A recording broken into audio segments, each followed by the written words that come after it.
Thank you, everyone. I'm Bruce Weber. I'm the Dean of the Zicklin School of Business here at Baruch College, and we extend a warm welcome today to all of you for this special event that promises to be both enlightening and inspiring. In just a few moments, PwC Global Chair Bob Moritz will engage in a fireside chat with Baruch President David Wu. Together, they will delve into Bob's remarkable career, explore the multitude of opportunities available at PwC, which is a global leader in accounting and professional services. We also have an exciting panel discussion in store, moderated by PwC partner Seth Drucker, featuring Oumar, a successful Baruch alumnus who's launched his career at PwC, and Britney, Cardona, a current student who will begin her post-Baruch career with PwC in 2024. This unique opportunity has been made available through the New York Jobs CEO Council, an organization representing the commitment of over 30 CEOs to hire 100,000 New Yorkers, including 25,000 from CUNY. The Jobs CEO Council has come to the right place. Baruch College is home to the Zicklin School of Business, a shining example of excellence in education and innovation in the world of business academia.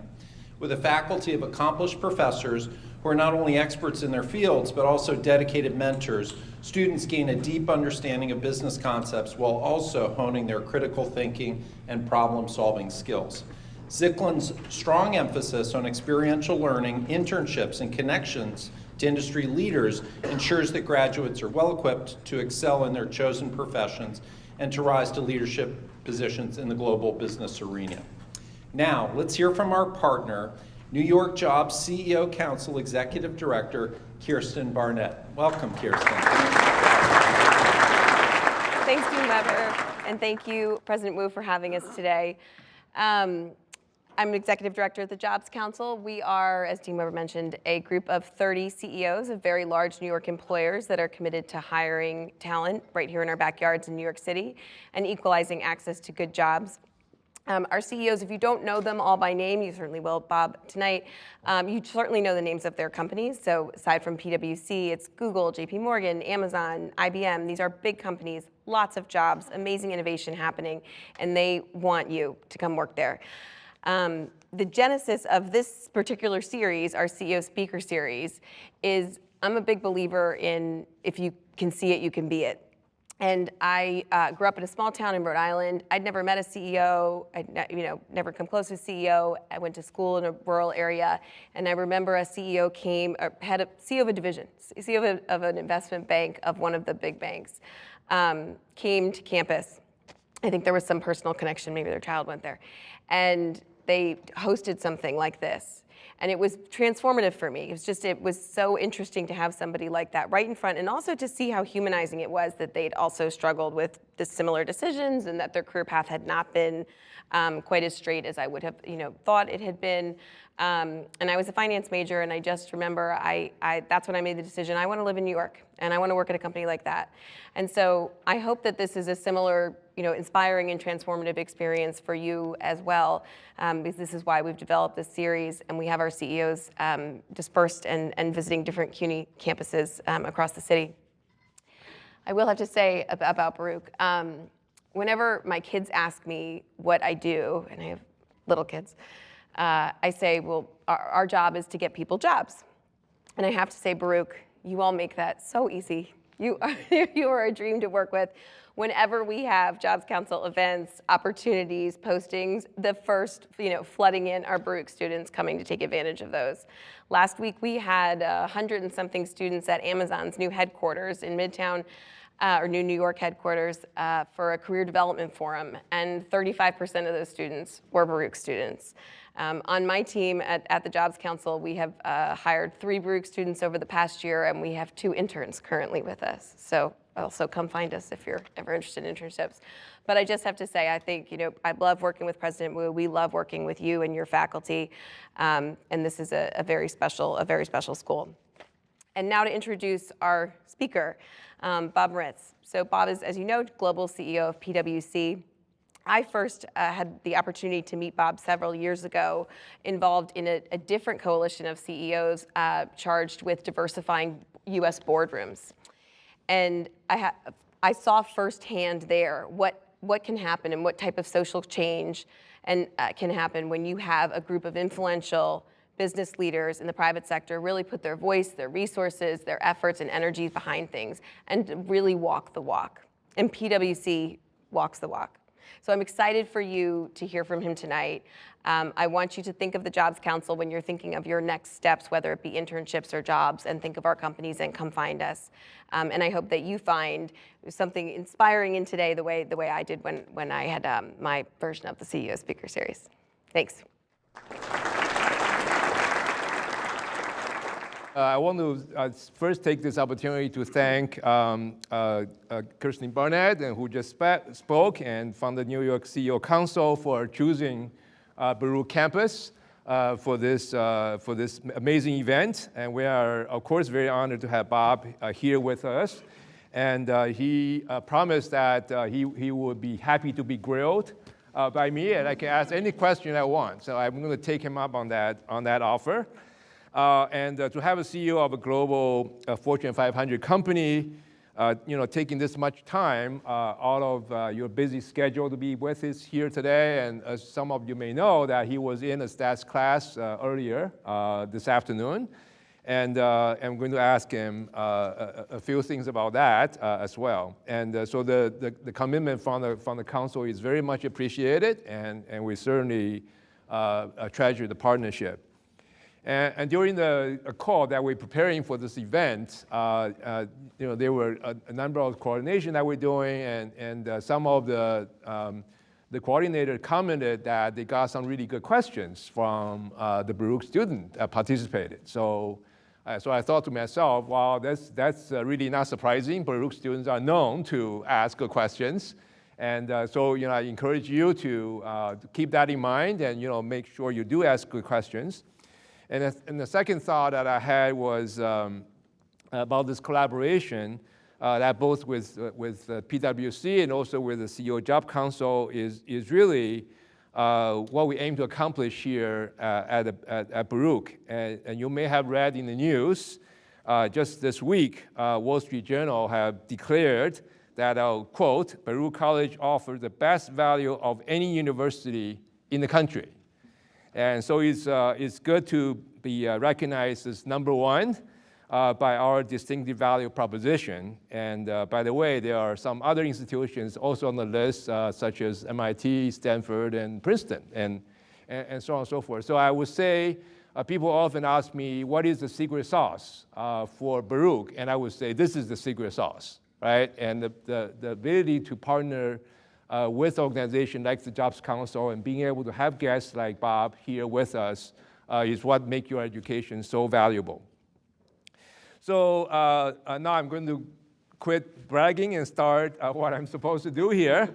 I would like to start the question by thanking you, Bob, for what you do at PwC and also specifically for our students. And so for those of you who don't know, that they have, PwC has been supporting over 100 Baruch interns this year and hiring 178 students just in 2023, and speaking with over 100 students at our current job fair, and also not to mention his visit here today. So I'm going to start my first question, and so I know that before you joined us today, you were spending some time at the United Nations and participating in events at the annual General Assembly meeting. And so why don't you start by telling us a little bit about your day and your day at the UN. So first, David, thank you for allowing me to be here with you all. And to the students and faculty, thank you. It's a great privilege to be in front of you, and congratulations as well to the honor that you got bestowed on you by the Wall Street Journal in terms of the value proposition, which is so important. To the question at hand, my last couple of days, starting Sunday afternoon, was focused on the UN General Assembly and all of the different constituents that are actually in the city this week. And that goes to government officials, regulators, politicians, you name it, as well as many corporates from around the world. Today, just to give you a sense of my day, I started in the office fairly early. I ended up talking to people that were in our Middle East firm and our Australian firm. The day then moved on to a dialogue around climate, where we spent probably an hour and a half or so talking with the CEO community about how do we actually progress as a business community the reduction of emissions and the adaptation that society has to go through. So it's not just reduce emissions, it's actually, if we don't get to 1.5 degrees reduction, what do you do to survive? And as we know, looking around the world between the floods and the droughts and everything else, what you don't want to do is give up on those geographies that are prone to that. Therefore, if you give up on those geographies, you have poverty, you have people left behind, and you have inequality. So the business community has been spending a lot of time, and actually over the last 3 years, the likes of the corporates that are in the Jobs Council are also spending time on that topic in terms of what we can do as a business community. The second topic we talked about was actually AI and the implications of AI. And there it was myself, an investor of a venture capital fund focused solely on AI, as well as the Minister of Technology, Information and Communications from Rwanda. And our job was to actually educate how do we see the implications of AI to the world looking ahead, and what do you do about them? And then the third piece that we ended up doing today was I'm on a group called Generation Unlimited. It's an offshoot of UNICEF. Our job is actually to think about how is we, and I co-chair this with the CEO of Unilever, can actually do more to deal with enhancing the skill sets and connectivity of underprivileged youth around the world, those from the age of 10 to 24, upskill them as much as possible, get them quality education, and then actually create the demand through entrepreneurship, and then figure out a way to match.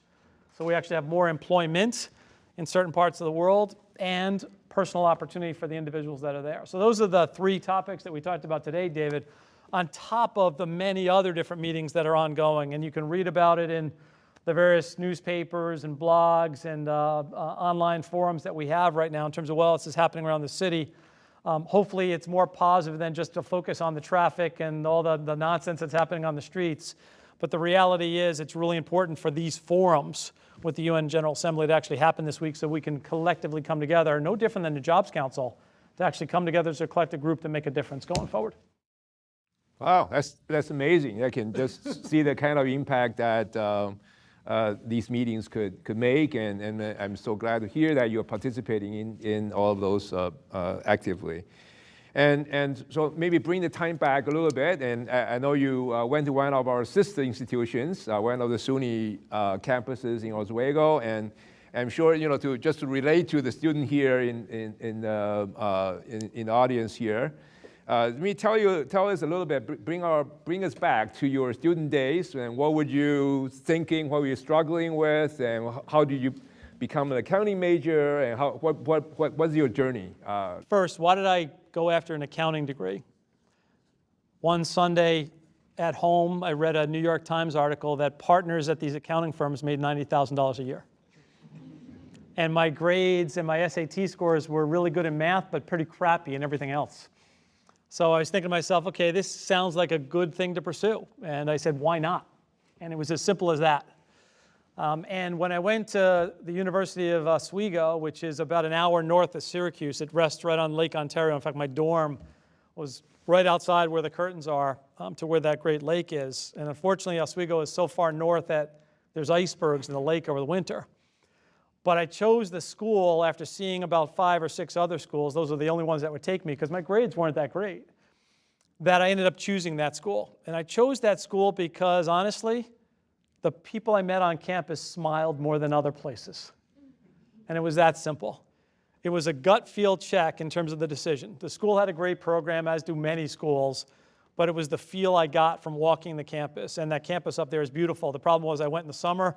I didn't realize we'd have 280 inches of snow and icebergs in the lake at the time during the end of that first semester and into the second semester. The thing I struggled with at the time while I was on campus is my grades were great the first couple of years. I studied all the time. My grades curtailed themselves and went down the other end in my second half of my career. And that was a combination of just the social environment I was in, the kind of activities I was taking on, and a lack of focus of what happened. And the big struggle for me was, in that junior to senior year, what am I going to do? Because now I got to start thinking about jobs. I was lucky. My father worked in the mailroom at IBM and worked himself up to be an analyst at IBM. And through him, he ended up helping me get an internship. So I ended up going to IBM for the summer. I would ride my motorcycle to the IBM site in White Plains, New York, about 30 miles north of here, and I worked in a finance department, inputting into this mainframe computer debits and credits about the sales process at IBM. And once I actually did that summer internship, I started interviewing when I went back to campus, interviewing at other places. Again, accounting degree is what I was looking for, an accounting job is what I was looking for, again, with the idea of that money. But the reality was, it wasn't about the money when I made that decision. I actually had an internship and the opportunity at IBM. They were going to pay me $23,500. And the interviews with the big eight at the time, not KPMG, Deloitte, EY, and PwC, because now there's 4 of us after all the mergers, I went to 7 of the 8. I chose PwC. Why? Again, because it had the best gut feel to me because of the people I interacted with. And the personalities seemed to mesh. The culture seemed to mesh a little bit better. So it was a choice between PwC and IBM. The problem was PwC was only going to pay me $18,000. And at that time, $5,000 difference on that base was a pretty big number. And the decision which I made on spring break was all about, what do I want to do? And at the time, I know a lot of people do spring breaks in lots of different parts of the world right now. It was Fort Lauderdale at the time for me. It was the only thing I could afford, and taking that drive down there, I made the choice to go to PwC. Now, why did I make that choice?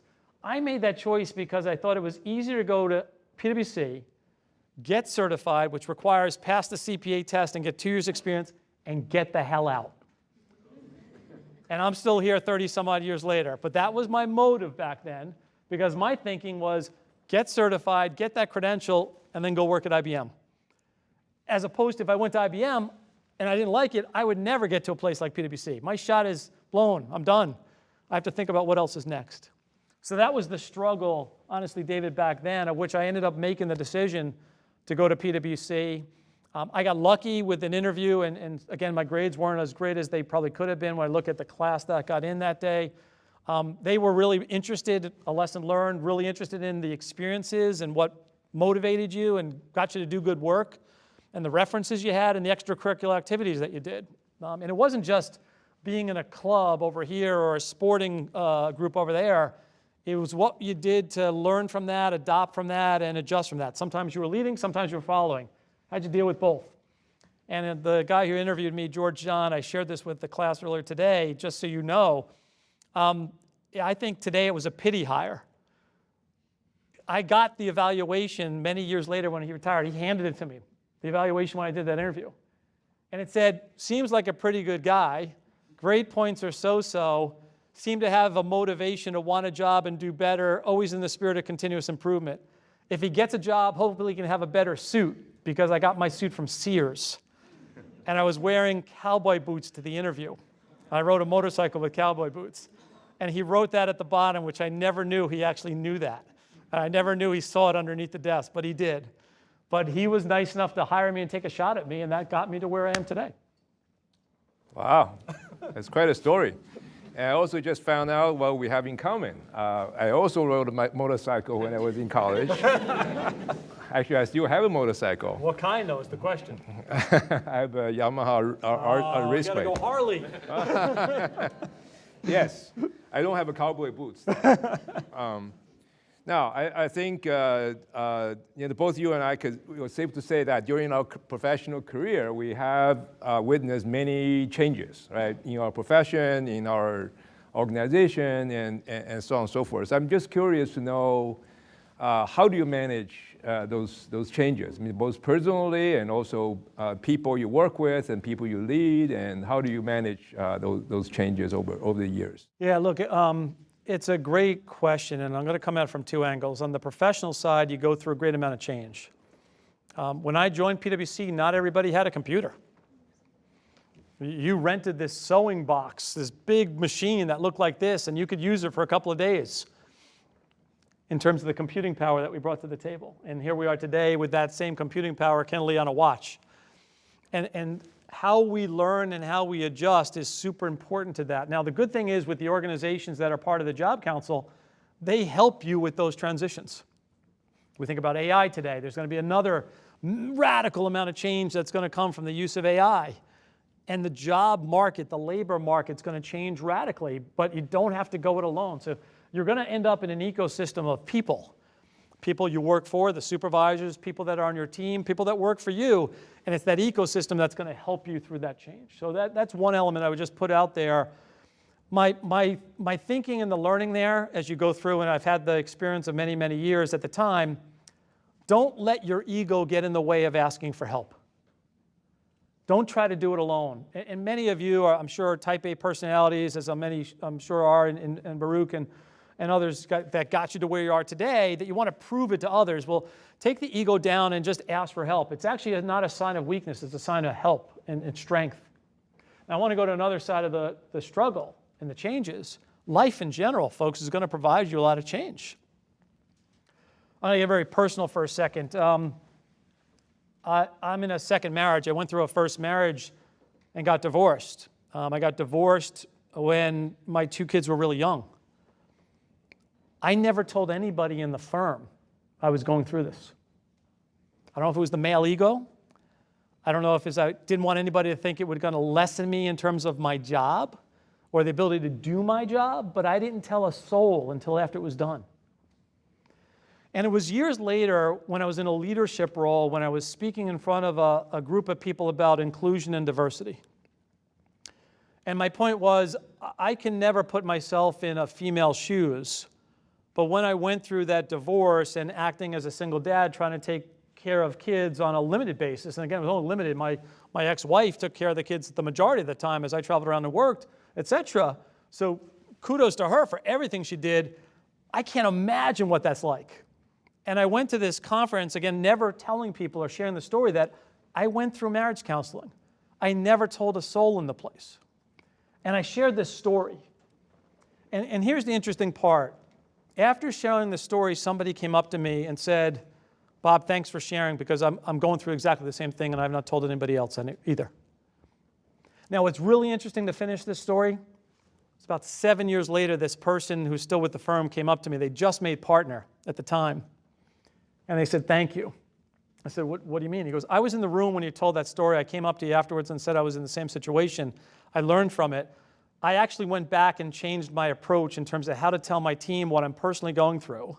And my team was so supportive of what I was going through at the time. And I went through marriage counseling like you did. And fortunately, I came through it still married, happily married now with 3 kids and now a partner at PwC. So when you think about change and going through lots of changes, there's the personal side as well as the professional side. And my lesson learned here, my advice is, don't be shy of asking for help. We've learned through COVID the mental aspects of not only what I'll call, going through this pandemic, but all of the lessons learned of what it applies to humanity. And I think it's required then corporates and entities and governments to rethink how we engage with people, generally speaking. And as you go through your career path, think about that for yourself and being a little selfish, but think about everybody else that's to the left or the right of you right now that probably might be going through something else. And I'm going to share one last story with you to bring it to life. I don't know if you would have recognized the name Ursula Burns. Ursula was the former CEO of Xerox. She was the first black CEO at a Fortune 250 company. And I went to see her a number of years ago. She came out of her leadership team, and I was waiting in her office. She goes, Bob, now keep in mind, we had never met face-to-face before one-to-one. Bob, let me ask you a question. How do you get the most out of your people? Because I just left my leadership team, and I know 3 of them are having problems. I don't know if they had a crappy commute into the office or if there's problems at home, but they weren't fully engaged. And for the next 45 minutes, we actually talked about how do you bring your whole self to work and what leaders need to do to help make that happen, which is all about how do you create the ecosystem and have the safe conversations about life and work. And that stuff doesn't rest on the jobs of those with titles. That rests on the jobs of all of us to be more conscious of those things. So a couple different ways to think about change, adoption of change, and the human aspect associated with it. Thank you. Thank you for sharing these stories. It really help us to humanize your experiences. So change the topic a little bit. You mentioned AI a couple times, and both your UN activity and also the more recent event. And of course, this is something that we take very seriously, and as an educational institution, we want to look out what is the impact of AI. And as a matter of fact, we have an AI summit this coming Friday, and have all of our faculty and the staff coming together and figure this out. And we're just wondering, I'm sure you've been thinking about this, and both in terms of more broadly to our society, to a profession, and also more specifically to PwC, and what do you see some of the immediate and long-term potential impact of AI? And so just give us a little bit of your take on this. Let's be clear, the AI phenomenon that we're talking about right now is really more so the generative AI that's autonomous in nature and able to replace humans and do human tasks in an easy format, in a user experience that a 7-year-old can learn from equally from that AI than they do by sitting in a classroom. And the concepts of AI, i.e. large amounts of data being leveraging technology and computing power, can do tasks that humans couldn't do, that's been in existence for a really long period of time. It's now how does it actually get into our day in and day out life, personally as well as professionally. This next evolution, which is going to come faster than people anticipate and will be of sufficient quality, is a great opportunity and potentially has some risks associated as well. The opportunity is, and I'm going to say it this way, to make humanity better.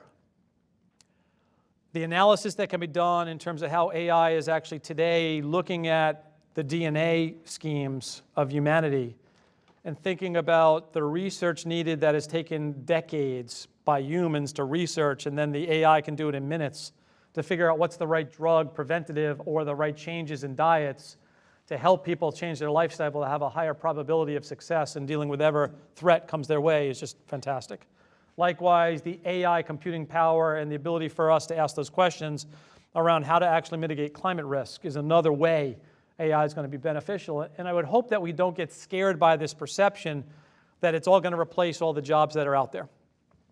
Anybody that's saying that, the only thing I will say to them is you're wrong, because no one's got that crystal ball 100% right. And every time humanity has gone through a major labor force change, and that was what's going to come, humanity's come out it better the other side. It's different, but it comes out better the other side with more jobs, more opportunities, and the like. So the real question is, how do we skill ourselves up, not only to create it, but also adopt it? So that's point number one in terms of how PwC is thinking about. We need more people with the computing capabilities, the engineering capabilities, the statistical capabilities, the analytical capabilities to actually create it. And everybody's got to be able to leverage that, because anybody can code for this stuff right now based upon where the AI is going and the coding techniques that exist. And then as well, you got to allow people to adopt it. And this is where organizations sometimes fail. We took an approach a couple of years ago, which was what we call citizen-led. We're not going to force it from the top down. We're going to actually do it from the bottom up. We're going to basically tell every person at PwC, at the time we did this 6 years ago, there were about 275,000 people around the world. The promise was, you lean in to the training to be upskilled. I'm not going to guarantee you a job, but I'm going to guarantee you employability. If you adopt and learn, and you apply that journey to innovate what you do each and every day. And through that innovation, you'll like what you're doing better each and every day. And oh, by the way, the productivity gains will come. And as a result, the retention of our people, because they had higher job satisfaction, came from it. But we had to give an environment to go learn, to adopt, and then change, and feel free to innovate the work they do, and give them permission, and not be scared of failing. Failure is an interesting learning opportunity. So fail fast, learn fast, adopt fast. That's the huge skill set that humanity is going to have. So when we think about recruiting you all, we're going to want to hear when you learned, how you applied that learning, and how you did something different later. And that's going to give us the belief that you can adopt yourself in all the change that's going to be coming your way. So we have a whole thing about skilling and the technology needs, a whole thing about what we need in terms of the creativity and the skilling for our people, and then how do we actually create new skills, services, offerings, and how do we change what we do today. But equally as important is how do we actually mitigate the risks. So let's just talk for 3 seconds on the risk. The risk is you have bad actors do bad things with the AI. That goes to how the coding is done. It goes back to the limitations of the data sets that they have. It goes to the AI created not being fit for purpose for the input and the output that it's trying to create. And if that happens, then people make bad decisions because they rely on it too much. Governments make bad decisions. Corporate make bad decisions on stuff that is not appropriately verified, trusted, and the like. And if you throw onto that cyber and everything else with bad actors, that becomes even more problematic. But that's going to create more opportunities because you'll need more checking to be done. You'll need more auditors, right? The founder of OpenAI even said, oh, by the way, maybe we should get the auditors to check the code, to check the data, to check the outputs. And that's going to be the next evolution of where auditors and accounting and finance majors and other things like that, because it's the same kind of aspect around controls, systems, and processes and humanity checking those things. And that's where I think the upside is, and that's why we're investing so much. And we're doing that with the likes of Amazon, Google, SAP, Microsoft, Salesforce, and about 3,000 micro technology companies that we have alliances with right now that we're bringing in each and every day and we're co-partnering with. You asked the question, David, where I was today. Those meetings were with those technology companies because we're partnering with them all the time in terms of what to do and do differently looking ahead. Excellent. Well, we are almost running out of time for our segment, but I have to ask this question on behalf of our students. And so, when you are recruiting at PwC, what are you looking for in a candidate? What are the most important qualities that you're looking for? Look, I'm looking for quality resume and experiences, a resume that shows the experiences and the grade point average that demonstrates you've got the IQ, the EQ, and the social skills to actually demonstrate the potential for leadership responsibilities and the ability to contribute in a positive way. That gets you in the door. I'm looking here to stories during the interview process in terms of what you did with those experiences, how you applied them to your learning and what you've done differently, and how you created some value to a project you worked on, to a teammate that you worked with, to an entity that you interned at, whatever the case may be. Each of you has demonstrated and done something that's created value to somebody else. And the question is, did that somebody else actually attest that you did it in the right way with the right behaviors and the right perspectives? And they did recognize the value that you brought to the table. And if that value is there, then we're going to bank on the fact that you can do it again in new and different ways, and you're going to learn even more when you come to us. So we're going to look for adaptive skills. How do you continue to learn? Because the learning you have right now at school is the formal education. But your learning doesn't stop. I learn each and every day when I go sit down with Jamie Dimon or Elon Musk or whoever it may be, and I'm picking up tidbits. The question is, what do I do with those afterwards? So my learning continues, your learning continues, and we're looking for that potential in each of you, because someone then is going to have the trust in you for us to then go hire you, put you in a place to succeed, and hopefully your dreams come true, because you got that employment, that paycheck, and you can choose to do whatever you want to do with it. Last point I'm going to make, because I know we want to get on to the next segment, and I will take questions from the audience later.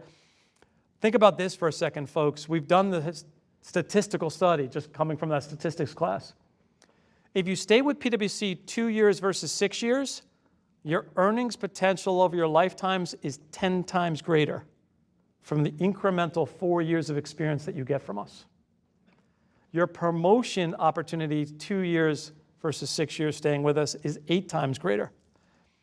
And years ago when I was going through this, everybody looked at the Goldman Sachs's and the McKinsey's and the GE's and the GM's as the leading entities. Today we look at the Googles and the Amazons and the Teslas. The amount of leaders that came out of PwC back then was bigger than McKinsey, GE, GM, and GE combined back then.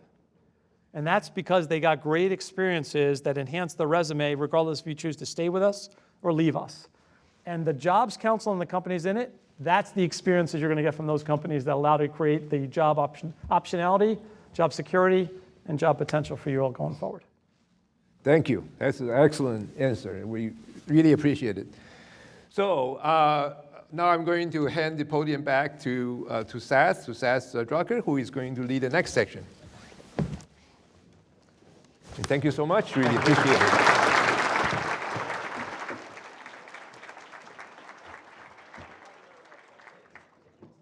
All right, well, thank you everyone. Thank you, President Wu. Seth Drucker, partner here at PwC in our financial markets and real estate practice. Spent a lot of time working with the Jobs Council as well as other initiatives in and around New York City. And thanks to Oumar and Britney for joining us today. So maybe, want to start with Britney, maybe a quick background on yourself. Okay, so hi everyone. My name is Britney Cardona. I'm a senior here at Baruch. I'm majoring in accounting, minoring in psychology and women and gender studies. A little bit more about my participation at Baruch. I'm a vice president of professional events in women in business, and I'm also the treasurer at Lexicon, which is our yearbook club. Nice. Hi everyone. My name is Oumar Koulibaly. I graduated from Baruch with my bachelor's in accounting in December of 2020, and I subsequently started my master's in information system and data analytics in January 2021, which I completed in the summer of 2022. While at Baruch, I was involved in the National Association of Black Accountants. I was part of the Guinean Student Association. I was also part of this program called SIG, Search for Education, Elevation, and Knowledge. So yeah, those are some of the things that I was involved in while at Baruch. Thanks, and thanks for joining us. It's not easy to get up and talk in front of 300 people, so we appreciate you doing it. I would also say I got a list of questions here, some of which the Jobs Council, PwC team came up with, and then a bunch that were submitted by you all, and I've been told I need to rapid fire, so I'll try to do my best. But maybe before, just a quick story. Kiersten was talking about how at the Jobs Council we try to make things real for all of you, and a quick story would be, I went to CUNY Binghamton, and I, like you, was sitting in a room similar to this. It was much smaller and it wasn't as nice.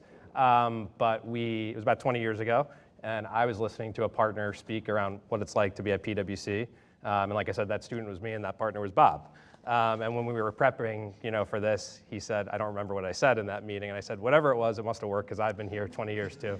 So it's kind of a full circle moment, which is really nice to be up there with Bob, and thanks for doing this. But so maybe the first question to you, Oumar, would be, how did your time at Baruch prepare you for your role at PwC? First, I would say two things, the education aspects of it. I think Baruch really does provide quality educations. My accounting degree plus my information systems degree, being that I'm in digital assurance and transparency, so I look, for example, testing controls, like a lot of these technology, controls that I looked at. My education at Baruch does really help me. An example would be like in my information systems class, I did a lot of coding, right? So while I'm doing control testing, sometimes you have to really understand some of the codes that clients are using to, extract some of the information that they're providing to you, right? You have to sort of understand that there's no inappropriate filters that are applied to some of those things. So like my education at Baruch really, has helped me sort of understand some of those things at work. Beyond that though, like I would say at Baruch, I was surrounded by people that are like highly motivated, have this mentality of like getting things done. And I sort of carried that forward with me at PwC. I think that's really great things because when you're at PwC, you would realize that, we have amazing people, people are getting things done. So you have to really be in this mindset to actually get things done. Yeah. Thanks. Maybe a question for you, Britney, since you're the most recent one to have done an interview of any of us up here. What are maybe a couple pieces, 3 pieces of advice you'd share with the Baruch students when they're prepping for interviews and going through that process? Yeah, of course. So I think the priority that I always give when I was doing an interview was mock interviews. I remember when I was doing the interview process, 2 or 3 weeks before my interview, I did over 100 mock interviews with friends, family, as well as Baruch has the Star Career Center, which I definitely took advantage of. You just pretty much set up a one-on-one with another person who conducts this mock interview with you. So practice does make perfect. So if you want to feel really prepared for your interview, mock interviews are probably the best way to go about it. The second thing I probably would say is I actually got this advice from another associate at PwC. It's go on LinkedIn and take advantage of that. Because in LinkedIn, you can actually connect with other professionals. I remember I connected with this associate that was just recently working at PwC, and she gave me some advice about the interview, such as some interview questions that she had, and just how to feel really confident with yourself because you did get to that step. You had the interview. So they believe you have the skills to be at the firm. That's great. Maybe switching gears to talking about some of the experiences working with PwC, and maybe Bob will come to you in a minute, but Oumar, I want to share some experiences from your internships and coaching and mentoring. Like there's a very inclusive and coaching culture at PwC, so maybe some of the things that you've in your short career so far garnered from working with others? Yeah, that's great. I would say two things, right? I've actually been like both ways. I've actually mentored others, but I was also received it. So I'll start off with me mentoring others. So recently, actually this past summer, I had a privilege to mentor about 5 star interns who came in from different universities. So I sort of mentored them through the pro bono client project, and also connected them with different people within the firm so they can learn about the different segments or like the different practices that we have. Took them on, invited them to some of our internal meetings and client meetings so that they can hear about what's going on. Just give them the information that they need in order for them to make an informed decision about their career. And the other aspects of it is me receiving coaching. So this is happening every day at the firm, like whether that would be through my seniors or even my peers, right? Managers, senior managers, and everyone else in the firm are really invested in you and like giving you feedback, in the moment feedback, in order to help you really develop and improve so you can become the best version of yourself. The point is not to give you feedback 3 months after. The point is to give you feedback in the moment so that you can make that improvement so that the next work that you do, you provide a better quality output. So I've really received, and I continue to receive, an amazing coaching from everyone that I work with at the firm. Britney, anything from maybe your internship experience or mentoring that you've picked up as well? Yeah, so during my internship, I did a few coffee chats, and I actually met with this one manager. This manager pretty much guided me throughout the entire process. I remember when I first came in, I was very nervous just because it's information you've never seen before, it's training that you've never done before. So I guess I was very, very nervous, and this manager actually took a lot of time out of their day just to come in to help me out. I remember there was this one program that I was having quite difficulty for, so we actually took an hour lunch together, and we actually just sat down to go through the entire program, and it definitely helped me throughout the entire internship because I never asked him the same question again. So. No, that's great. I mean, Bob, anything else you want to add? I mean, I think people sometimes think just because you become a partner, you're done. There's no more coaching and no more feedback, and that's certainly not the case. So maybe any experiences or tidbits from wisdom? When you look at the organizations that are in the Job Council, they create an environment where you've got a safety to ask and get help when you want, and an expectation that we're all in this together and we'll coach and support one another as much as possible. It's not perfect. I don't want to say it is 100% of the time, all the time. And we're always in this spirit of continuous improvement. But the story I'll tell you, even as a partner, the day I made partner, I got put on a project in York, Pennsylvania. And it was somebody that had a big financial fraud. And as a first-year partner, the day I made partner, I was scared beyond belief.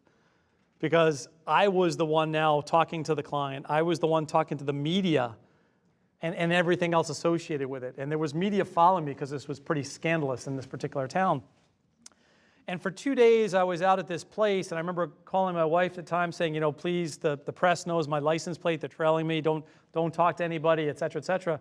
And I was still trying to figure out, how was this fraud perpetrated? The third day, a partner showed up this place was York, Pennsylvania, showed up, who I had never worked with before. His name was Mike Passarella. And Mike actually showed up, and I came down in the hotel lobby. I said, what are you doing? He goes, I just figured you needed some help. And he said to me, he goes, look, you're in charge. I'm here to coach you behind the scenes. You tell me what to do. Whatever you need, I'm here for you. And it was an amazing piece of evidence in terms of the culture you want in a place. And second, he was a guy who I never worked for that went out of his way to, over time, even do more, because that was so instrumental to how to behave in terms of what I should do going forward to help other people. So it's this apprenticeship model that's also equally as important. And the last thing I would say is, let's make sure we're clear on the difference between mentorship and sponsorship. Mentors give you really good advice. Anybody can do that. Sponsors give you good advice and put themselves in front of any challenge to help you and gives you opportunity to succeed without sometimes you even knowing it. They may change some things in the job. They may recruit you onto a new job. They may do some different things. Those are the ones that you really want because they're willing to put forth their own personal capital because they're so vested in your success. How do you get that? You do good quality work for them and they trust you. And that's when the payback comes later on. That's great. Thanks, Bob. Maybe to Oumar, in your time so far at PwC, both at intern and then now as an associate, what are some of the things you're a part of, sort of extracurricular, I'll say, community service, volunteering, other things that you may get a chance to do outside of your day-to-day work? Yeah, so I'm part of the Black Inclusion Network, and obviously the firm has a lot of different, inclusion networks that, people can join. I'm part of that. Whenever I have the chance to, I do join that. But also another interesting thing is I'm part of this program called Thrive, which is a program that was created to basically help underserved and Black, Latinx people, help them develop within the firm. It's a 2-year program. I had a chance to go to Nashville for about 3 days, coaching us, talking to us about, how do you develop as a professional. So I joined that frequently, basically on a monthly basis. I joined different sessions. While at Thrive, I was able to actually connect with people from different states, and we've been able to keep that connection going for maybe a month now. Pretty much every 2 weeks I meet with them, I'm able to build that connection. But beyond that as well, I'm involved in a lot of different things in the firm, like the Black Inclusion Network, like I said, being able to go ahead and learn about all the other inclusion network as well, like the LGBTQ community. So all of those are ways that I'm able to step away from the work that I do and go and learn about other people, because that's really what makes, the work experience more meaningful, being able to connect with people and learn about the different things that are available. No, that's great. Britney, anything for you, maybe during internship or things that you got a chance to do? Yeah, so I know we mentioned the Inclusion Network. I was also part of 3. I was a part of LIN, which is Latino Inclusion Network, WIN, which is Women Inclusion Network, and SHINE, which is the LGBTQ one. I remember in my first internship with them, I joined a few lunches with the WIN community, and I actually was able to meet a lot of people, my manager for the following year at this networking event with WIN. And within these inclusion networks, we actually learn about the community as well. You can also join these even if you don't identify with the group. Even if you are an ally, you can also go as well to show your support in these events. That's great, thanks. I think we just touching on the different inclusion networks and other things, maybe a question for you, Bob. Over your career, I think diversity and inclusion is probably something that's changed quite a bit from thinking back to when you started and as senior partner in the US and now the global chairman. Can you talk about what that journey's been like and some of the things that we've focused on to promote that inclusive culture here at PwC? Yeah, the changes have been immersed in the organization, but it's also recognizing the change in the world that we're living in. I think back when I joined PwC, we actually, I think at the time, had only admitted X number of partners that were female.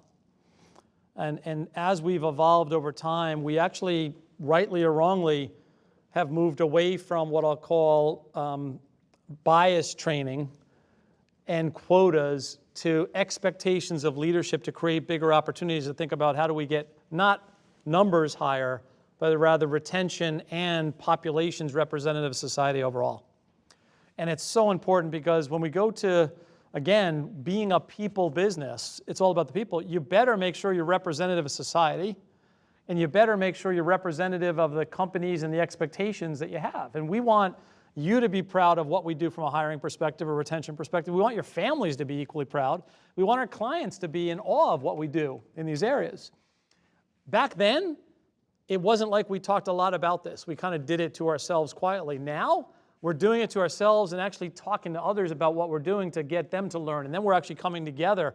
In the US, our US leader actually has something called the CEO in Action. It's all about actually CEOs coming together to say, what do we do differently around the issues around race and other aspects associated with it? And taking PwC's convening power to bring CEOs, community leaders together and the like to actually take a look at these really hard issues. And there are hard issues. We have to acknowledge that. And you have to think about how do you create a safe environment, how do you actually make the changes, what programs you have to put in place to accelerate the change curve. Because natural human behavior will get there, it's going to get there way too slow. So our job is to accelerate the change curve, and that's the thing that's really changed, is being very open about it, talking about it, not hiding behind it, not worrying about the political correctness. Let's get the hard stuff on the table in a safe environment and allow people to talk about this stuff in an open, honest way, candid conversations, and be respectful of one another. So the soft side is really played out much differently than where we were 20 some odd years ago. Thanks, Bob. All right, so I've got a bunch of questions here, and I'm going to go rapid fire through that were submitted by many of you, during the registration. Some we've covered already, so I'll jump around a bit. Fun one to start out. So if you were to start, we'll go to everyone. If you were to start your first year of college again, what would you do differently or the same? And just to be fun, we'll start with Bob. And then we can go in order. I probably would have not studied as hard as I did to get the grades I did in the very first year. I probably would have socialized more in that first year to bring the balance. Yeah, for me, I would say I would probably gotten more involved in different clubs in addition to National Association of Black Accountants and like the other clubs. I feel like I spent more time in NABA and GSA than I spent on like all the other clubs. I could have done more, getting more involved in other clubs to expand my network. For me, I think I probably would have paid a little more attention for accounting information system, a class here, just because the programs that we were taught in this class are so useful for the work that we do at PwC, so definitely that. You guys are too studious. I'll answer this one too. I would have more fun like Bob. So I don't know what that says about us, that we've been working longer and we want to have more fun. But maybe another question. So to Oumar, maybe to you. Starting out now in the professional services world, what advice would you give to these current students around helping them to get up to speed and learning and qualities to think about it, that it would make you lead you to be successful starting out? I would say 3 things. I would say discipline. I would say curiosity. I would say being driven to always output quality work. I would say discipline, because there's a lot of noise. You have to really be able to focus and like get the work done. Like I said, if you don't do that, you get like you sort of go off track. You don't know what to do. So it's really good to be disciplined. Curiosity is really important because you have to invest a lot of time beyond what you already do at work to learn other things. Once you start, you would know that there's so many things that you don't know. You have to take the time to spend extra hours, extra few minutes to learn about the additional things that you want to learn about. I think those are really, really important. And the last thing, like I said, is having this mindset that whenever you do something, you want to create the best work that you could create. Like quality has to be like in your mind. Because if you're working with people, you don't want to have this, you don't want people to know you for someone who doesn't create, quality work. Because then whenever you give them work, they always have to rework it. Like they always have to redo it, and that's not helpful. So I think those are really good qualities to think about. Maybe you, Britney, because you still have a chance to learn more qualities because you're still in school before you start full time, but what would you say? I would probably take the presentations that your classes have, use those at your advantage now, because I know that like in my past, I probably would always dread the group projects, but those are so important for where you're going to be in a few years if you happen to be working at PwC, just because you are going to be working with a team, so you do have to rely on other people. And definitely being able to talk in front of a big crowd. You'll never know when you're going to get a phone call to speak in front of 200 people. So definitely take those. You're doing great. Thank you. It's closer to 300, so you're doing really good. But no. Maybe a question for Oumar and then Bob. What does a typical day at PwC look like? For me, it would be, so just to give you an idea, I work about 2 days in the office, 2 days, so 2 days at client side, 1 day is at PwC's office, and then 2 days virtually. It would be like in the morning, pretty much a lot of meetings, whether internal or client meetings, and then during the day would be actual work, like testing, the actual work that I need to do, control testing, and then maybe connecting with my seniors sometimes during the day just to give updates. So that would be, that's pretty much my day. Give me a date. All right, let's go. Give me a date. Let's pick, we'll go, all right, I don't want to go too far back. How about August 14th? August 14th. It's probably not a good one, but let's see. No, I got it. All right, August 14th. Morning call with Germany. Client meeting at JP Morgan Chase here in the city. Another meeting with my leadership team inside of PwC globally, and my team is not residing in New York. They're actually all around the world. There's only one person of my team of 14 that actually is in New York. Then it was a lunch with a client, actually 2 clients that were there. We're talking about going to market together. We're working on a collaboration to take a technology company and a product offering and actually provide that service in the marketplace. It then was a call with a regulator in the US, and then after that there was a call with another regulator actually over in the UK. Then there was another meeting with a client where we're actually pitching for a piece of work. Then you actually have a combination of internal meetings with my team, 3 of them one-to-one, so there was back-to-back-to-back. And then it was actually a dinner with about 8 of us. It was a combination of 4 people from PwC and 4 people from clientele that I actually interacted with before heading for home. And then at home, I ended up on the phone call with China pretty late at night. My job is a little bit more 24/7 with the time zone differences, but that's a typical day for me anyway. Thanks, Bob. I was gonna say, I'm not going to ask when you sleep, but maybe we're running out of time. You know, the role of professional services, firms like PwC, has really changed quite a bit. Obviously, over your career, the last several years, right, with COVID, changing business landscape and whatnot, sort of like, what do you think about as the position of PwC today? And then also, kind of where do you see us going in the future? Yeah, it's interesting. I shared this with the students briefly, if you listen carefully. It's amazing to me how the profession has changed. We, PwC, were known as an auditing firm that provided tax services well. Today, you're a multidisciplinary firm. I mean, we're doing lots of different things. And I even shared with the previous classroom, you know, we bought a drone company. And why we brought a drone company was because that's another technique and a technology to aggregate data and analyze data. And that just goes to the type of stuff that we're doing. Today, we're actually working with the Middle East as they're developing cities. And what they're trying to do is actually develop those cities in an eco-friendly way. So without cars showing up in those cities. And we're actually the project management team to think about how to strategically think through what you need to be a thriving metropolis and a safe metropolis. So it's just evolving in an unbelievable way. The second evolution that's going to come is you actually interact with clients more so than ever before. In the past, your interaction with these companies, you go, you sit down, you have a discussion. You might stay on site to do those conversations. You might work remotely to do those conversations. Now there's a lot more interaction virtually, right, between data being transformed, but you're actually part of their system. You're much more part of their system. Our job is to provide an audit, a quality audit. We're an extra set of eyes and ears. We're providing advice, other value to what they're doing, and it's everybody on the team that's involved in it. And it's interesting to me, years ago when I was doing what these guys are doing, the CEO, the CFO didn't care about that stuff. Today, you're flat in an organization. They hear instantaneously what our first and second year people are doing. And we end up talking about that. And therefore, what they do is defining the brand of PwC.